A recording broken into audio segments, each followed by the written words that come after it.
Today I F up by flying a drone for work without checking flight restrictions.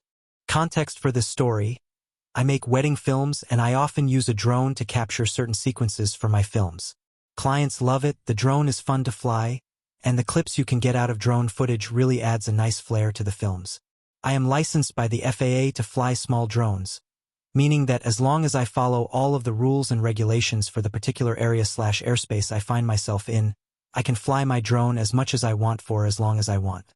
One important thing to notice is that the FAA can issue temporary flight restrictions for certain areas, meaning any drone is completely barred from flying in the area, regardless of the normal airspace classification. This will explain a lot going forward. I roll up to my set location as I typically do, with plenty of time to spare to set up my camera equipment. I just got my new suit dry cleaned, had a good breakfast, lots of water. I was feeling very confident and ready to shoot a wedding video worthy of Hollywood. I walked around the property, a gorgeous, newly renovated inn, in a very well-known vacation spot. Stone's throw from the ocean, the type of neighborhood that makes you wonder, who the hell lives here, every 5 minutes.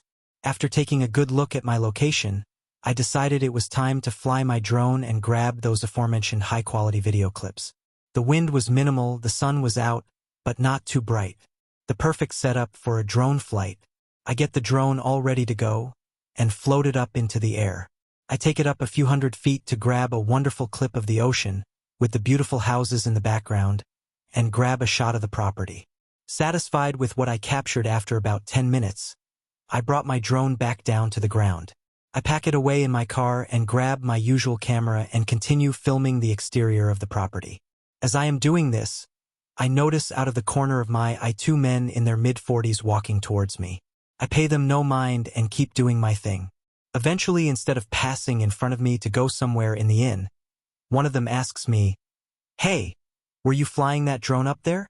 People love asking me about the drone wherever I am, so I resoundingly said, "Yeah, I got some wonderful shots of the ocean, weather's perfect," and so on and so forth. The man had a blank expression on his face, turned to the man to his right, and they both approached me, reaching into their pockets and revealing 2 black wallet-looking things, and stopped me dead in my tracks. "Me and my partner here are with the Secret Service. We need to have a word with you, please." I was completely stunned. It took me a solid 5 seconds to say anything. I recall just staring at the both of them, completely unyielding in their glares. All I managed to say was, "Oh, wow, okay, sure." The badges they presented to me were absolutely the real deal after looking online after this event, and given the context of the situation that I unknowingly interrupted. They walked me over to a gray Chevy Suburban, and essentially began to ask me a series of questions regarding what I'm doing here. Asked me why I have the drone, what type of drone it is, what's the name of the couple getting married, who are you working for. I answered everything to the best of my knowledge, both of these men keeping very calm and reserved the entire time I was being questioned, whereas I was nearly on the verge of a full-bore panic attack. Was I about to be detained by the fucking Secret Service? Why was the Secret Service even here? Am I gonna have to tell my clients I was detained by the Secret Service and missed their entire wedding? I was nearly certain I was about to be tossed into the back of that Suburban and treated like a domestic terrorist for the foreseeable future. I truly haven't been so freaked out by anything in such a long time. After speaking with them for about 4 minutes, which felt like an eternity, they gave me a little bit of information in regards to what they were doing. I could feel their tone shift and I was a little relieved, assuming they could tell I was being truthful. They proceeded to tell me that where I was located and flying my drone was, no joke, 100 yards from the compound of a very recent former U.S. president, who happened to be in town alongside some of their family. If I had rotated the drone 180 degrees to the rear, I might have been able to capture a photo of said president if he was outdoors in back of the property. They asked for my ID, the name of my business, and a phone number, to which I complied as hard as I possibly could have. They sorta exchanged glances at one another for a second, and say they don't plan to do anything other than warn me of the complete no-fly zone within 10 nautical miles of the area, and impress upon me to, under no circumstances, fly that drone again. I told them there was absolutely zero chance I'd be caught dead flying that drone within 100 miles of here. They thought that was funny, and I managed to get a smile out of the dude who was leading the conversation. Strangely, from that point on they got very candid and asked me more about the wedding, perhaps to see if I was really telling the truth or just out of curiosity. Standard small talk, weddings are too expensive these days, or I only had like 30 people at my wedding, but that was back in 2006. I almost forgot I was talking to legit federal agents this entire time. Fortunately, they just reiterated the whole "don't fly the drone again" thing. I assured them once again it wouldn't happen, and they got in their car and drove away.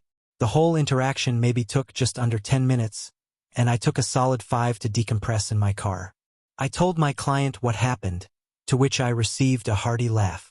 Apparently the couple was well aware of such things happening, assured me I was not the first and surely won't be the last, and that based off my experience, those guys were very lax with me.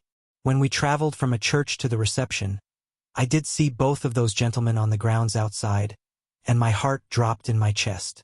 I assumed they absolutely could have gone unseen, but might have just been warning me visually to not forget what they said. I didn't touch the drone for the remainder of the day, but the bride and groom seemed very pleased with the day, my performance, and are looking forward to their wedding film. TLDR might have come close to being nabbed by the Secret Service for unknowingly flying a drone in a former president's backyard. Today I F up by letting a girl use my bathroom. Not today, but I saw a story recently that reminded me of this one, and my sister suggested I post it here. This happened 2 years ago, so I'll do my best to recount everything as it happened. Some background. I was still living at home at this point. My younger brother, I'll call him Matt, 15M at the time, has been taking piano lessons since he was little, and he got good enough to pick up teaching as a way to make some spending money. His students consisted of kids from our neighborhood, usually around 5 to 12 years old. This happened while our parents were out of town on a trip. The only ones home at the time were me, 20F, my sister Morgan, 22F, my best friend, Sarah, 21F, and Matt. Matt was teaching some kids who lived down the road from us.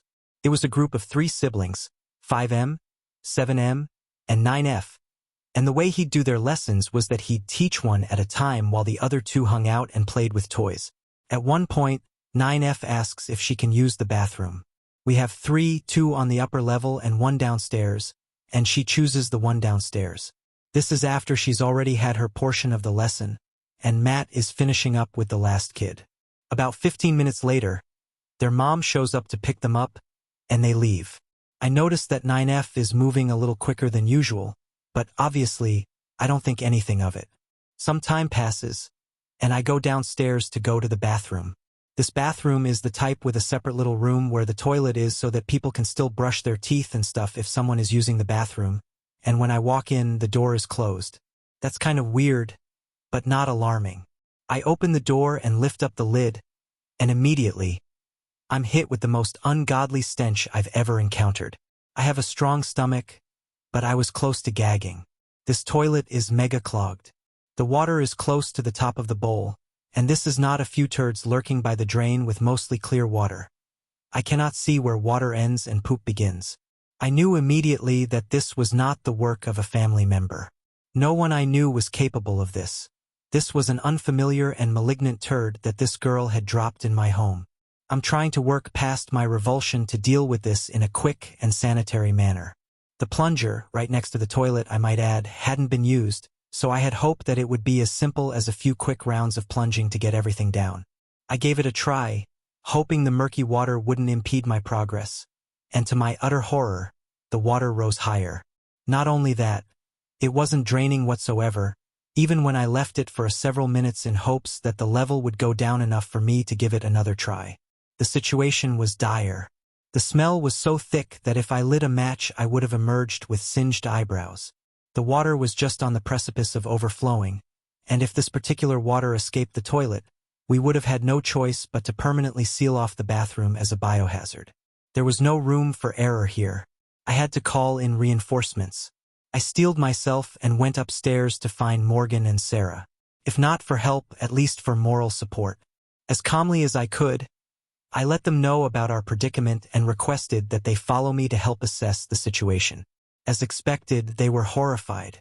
It was a grim sight, and once again, the water level had not gone down whatsoever in the time I was gone. Somberly, we closed the door and convened in the living room, strategizing what could be done. Using all the resources available to us, Google, we weighed our options. More plunging with the water as high as it was would only spell disaster. The water displaced by the plunger alone would be enough to send it over the edge. Similarly, pouring in a bucket of water to force a manual flush was out of the question. Any science fair-esque combination of baking soda and vinegar could only make the situation worse. After all was said and done, we were left with one option. Lower the water level any way we could, and then try again with the plunger. I knew that whatever I used to remove that heinous poop water would be biohazard material by the time I was done with it, so I settled on something we wouldn't miss. The dozens of empty cottage cheese containers my sweet mother, despite having access to more than enough Tupperware to store all the leftovers we could dream of, had saved over the years. The cottage cheese containers also had the benefit of coming with equally disposable lids, so they were definitely the best option we had in lieu of medical-grade waste disposal equipment. I elected to use one extra unlucky container to scoop the water into another waiting receptacle, which I would place on the bathroom counter covered in plastic grocery bags, and then, once I had a couple I could take at once, carry, with the utmost care, upstairs to the nearest unclogged toilet and dispose of. Having the strongest stomach out of all of us, I was drafted for the task and I suited up. A leftover N95 mask from the height of the COVID pandemic, several layers of nitrile gloves, and clothes I was willing to part with if things went south. Even if they didn't, I was going to be throwing them out anyway. The memories attached to them couldn't be washed out with all the OxyClean in the world. Gathering my wits, I went to work. It was utterly unholy. I gagged more times than I could count, and it took more trips than you could possibly imagine. Each container I removed revealed water more disgusting than the last batch as I ventured closer and closer to the apex of clog. Morgan and Sarah gagged along with me, flushing as I poured each disgusting container into the loving embrace of the upstairs toilet. Finally, I figured that the water level was low enough to give it another try. Dread descended upon me as the water level rose once more, filling the toilet bowl with horrors anew. Like Sisyphus eternally pushing his boulder up the hill, I returned to my endless task, climbing the stairs with my little containers of evil. Seasons changed outside the window, pages blew off the calendar, and still I trudged. At first, I seethed at the girl who had subjected me to this torment, blissfully ignorant of the horrors I was experiencing at her hand. Then, I felt only pity, because clearly, whatever was going on inside of her intestines must have been more horrifying than I could imagine.